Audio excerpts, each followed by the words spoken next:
Sometimes coming up with your next villain can be a bit of a challenge. This is a quick and easy way of selecting your next big bad.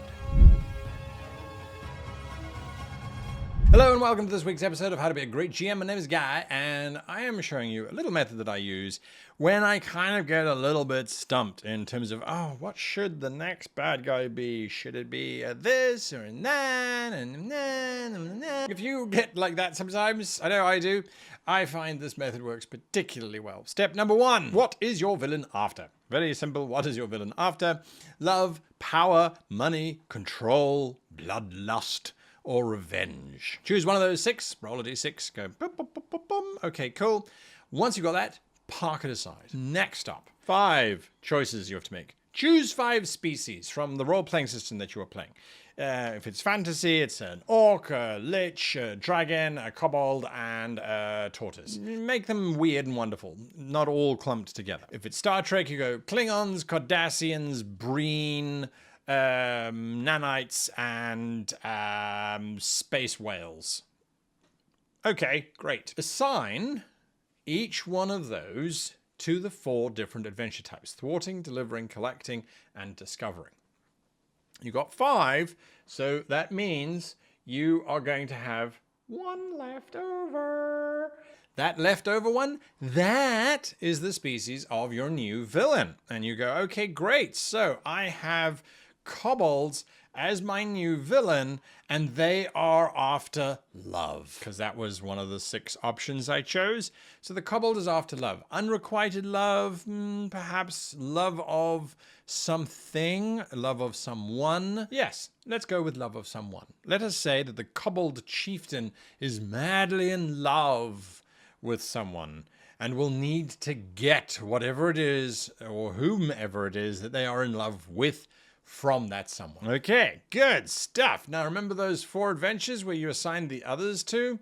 Well, now all you need to do is say, well, previous adventure was, it was a discovering adventure with a bit of delivering. So that means I can't use discovering and I cannot use delivering. So all I'm left with is collecting and with thwarting. Thwarting is very, very straightforward. So I could go with thwarting. Collecting.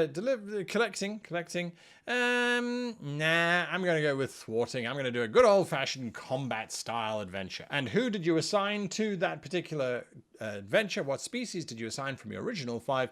Oh, to this one, you assigned dragons.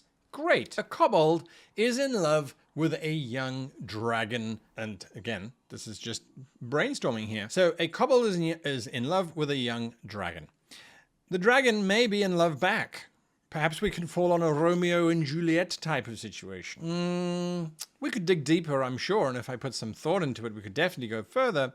However, we don't need to, at least not at this point. So the kobold is in love with a dragon, and this needs to bring about some kind of thwarting. There needs to be some kind of violence that's going to be happening. What is that violence? Let's say, for example, the dragon is an evil dragon that this kobold is in love with. Well, to prove that the kobold is worthy of the evil dragon's love, the kobold is going to go on a murderous, bloody rampage with their entire band of kobolds. They're going to attack merchant caravans. They're going to attack temples. They're going to attack an entire village, leaving us, just destroying everything in their path, but always around the area of the dragon, because it's about proving, hey, look at me. I have power, great dragon. Love me for me. This means the kobold's plan is to hit bigger and bigger and bigger targets and to take out bigger and bigger targets. That's all we need. Now we translate that into an adventure for our players. It's fairly straightforward. The players hear that there is this marauding band of kobolds who've burned down entire villages. The king is offering a very large reward for whomever can bring the head of the chieftain of this particular kobold band. The players can go off and start engaging.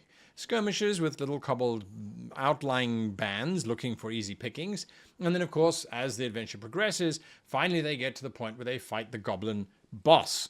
But the goblin boss is, of course, what they're expecting. What they're not expecting, and of course, why would they, is the arrival of the dragon. whom the kobold was trying to, impress in the first place, get them to fall in love with him, the dragon comes and helps the kobold. Now you have a dragon-riding kobold warrior who takes on the party once the party's going on this pretty cool adventure. And that is how you break out of your DM slump in terms of coming up with villains for your next adventure, and your next adventure, as a matter of fact.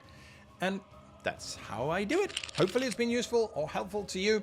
If it has been, let me know in the comments down below. List 5 species, or 5 species and 4 adventures next to those species, so that others can take those and just use them straight away. Until next time, I want to say a big thank you to our editor, the editor goblin, who puts all of these videos together. Just a big thank you to you for doing this wonderful work that you do. And until next time, happy gaming.